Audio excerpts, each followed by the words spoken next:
Hello and welcome to another episode of the Space Update. At the end of the show, I've got a little favour to ask you all, so stick around for that. But let's just dive into this week's launch updates. So first off, we've had another batch of OneWeb satellites launch on the Ariane Soyuz rocket. They're planning to bring OneWeb online in Q4 in 2021 for satellite and internet technology, similar to Starlink and everything like that, and for businesses, marine and everything like that. So something to look forward to later in the year for that. But a bit of another launch update from ULA and NROL 82. As some of the guys who've been followers for a little time, we covered the previous NROL launch and spectacularly got delayed about 8 or 9 times or maybe more. It took about 3 or 4 months, but we'll just play the video here for the most recent launch. But this one finally launched the other day, but only 3 launches left of this fantastic rocket, spectacularly setting itself on fire and launching away at military satellite NROL 82. But only three launches left of this rocket. But unfortunately, it's been retired in time for the mighty Vulcan Centaur. Absolutely fantastic rocket. Can't wait for that to come online and everything. A few murmurings about the B4 engine. Potentially, it might not be quite so happy as they previously thought in the pathfinding and everything like that. So hopefully Blue Origin can get those engines sorted in time for Q4 when Vulcan's supposed to be launching and everything. That spectacular mission to with the Peregrine lunar landing and everything like that, with all the names and images and everything on there. So hopefully that'll get sorted with Vulcan and everything. But fantastic launch with Delta Heavy, just bouncing back to that, got a little bit sidetracked. But fantastic launch there, and also all the problems with that all seem rectified now with the rocket itself and launch pads. So hopefully those last 3 launches be reasonably straightforward now. As I previously said, only 3 launches left on that one. And later today on Wednesday, 28th of April, as we record this, I've got another batch of SpaceX Starlink satellites going up at the time of recording, and within reason. These times are usually correct, but as always, as some of the guys know in the industry following this news and everything, it's likely to change, so bear with me on that date. It might not be 100% correct when you're watching this.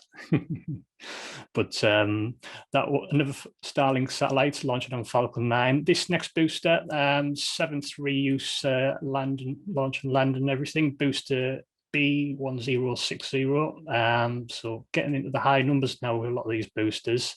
And then looking forward to the weekend, we have Arianespace launching a Vega rocket, and hopefully we'll see China launch their first section of their Tian space station, which is a fantastic thing coming along at the moment.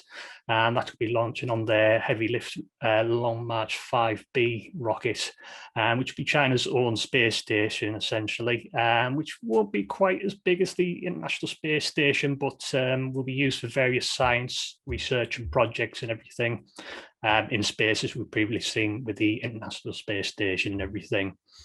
On the topic of space stations, actually, NASA and SpaceX are postponing the return of Crew 1 in a few days because of poor weather forecast in the splashdown area off the coast of Florida. After the arrival of Crew 2, the Crew 1 team are ready to head back home after the handover of everything on the International Space Station. But NASA announced that in cooperation with SpaceX, it's postponing the return of the Crew 1. Which was scheduled to undock from the International Space Station on 28th of April, splashdown in the Gulf of Mexico, hopefully in the next few days or so.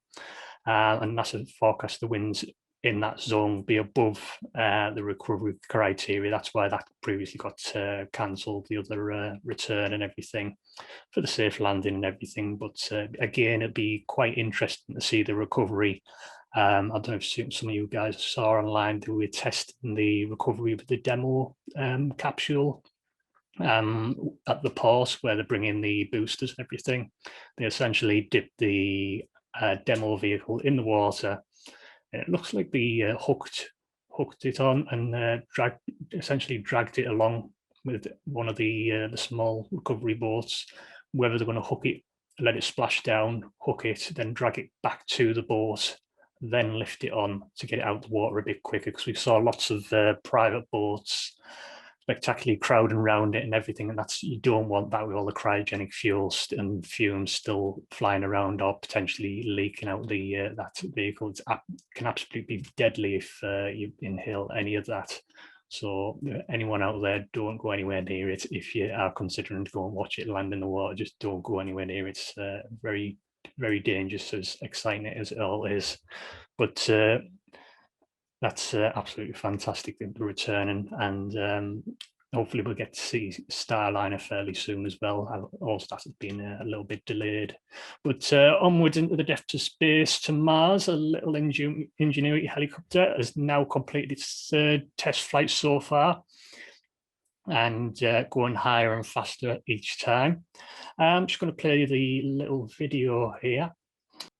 So yeah, as you see here, it's got the little rotors and everything spinning up there. The rotors on the Ingenuity helicopter are about 1.2 meters in width, and those rotors there spin at 2,400 RPM. And this, as small as it seems, it's about 1.8 kilograms, this little drone. Just flying a few meters, just drifting off the camera there, and you will see it come back in just a few seconds or so. But absolutely incredible. We're seeing all these test flights with Ingenuity, absolutely spectacular. And it just goes to show that's what could be potentially seen in the future in terms of drones and other flight vehicles. So we might see other helicopter drones dropped on the face of Mars and everything. Just coming back into shot there, just coming down to land, really precise the landing on this. If you literally mark where it took off, it lands almost perfectly back in the same spot. There we go, absolutely fantastic that. But yeah, the range on that is about 50 meters or 106 feet when it drifts away from Perseverance. Within reason, I think it's bouncing the signals and everything off back to Earth for that. So we'll probably see it follow Perseverance around Mars wherever it goes. The two little companions, if you like, to the two amigos. The maximum height that Ingenuity can actually fly. I was just wondering about this with the thin atmosphere on Mars. They're only planning to take it up to a maximum of 16 feet, which is just a couple of meters high, but decent height. But I suppose that due to the 90-second flight time they've got with Ingenuity, they haven't got too much time to gain any altitude before they need to come back down in that time frame. So 16 feet seems a reasonable height for flight on that one. And just a little battery, only a little 6-cell battery, purely just down for the power to weight ratio in the thin atmosphere, we previously said. But overall, absolutely incredible test flights on Mars. This is just a demo mission, essentially, just paving the way for future missions. But just tantalizing to think that what other drones and even solar power planes potentially on Mars that we could see in the coming years. That's absolutely fantastic.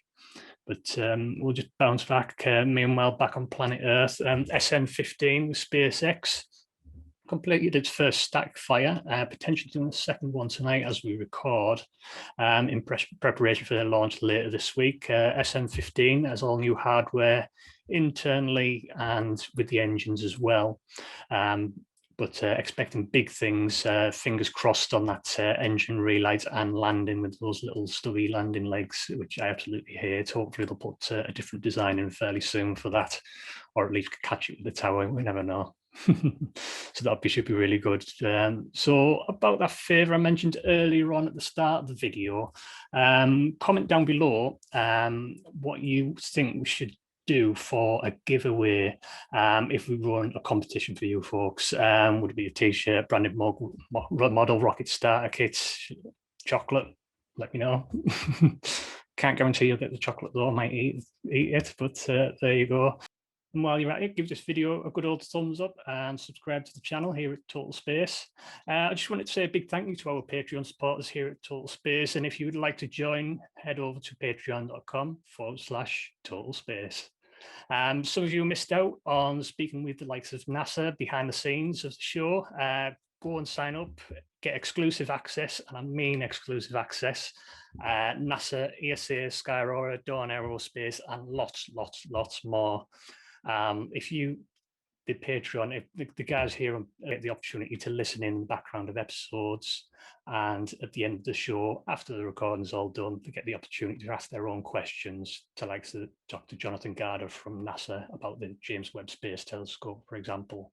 They got exclusive access to talk direct to him after we'd done the show. So that's one of the very many perks of Patreon here at Total Space and the Space Update. And on that note / rant, I shall see you next week for all the space news. Thanks for joining me this week.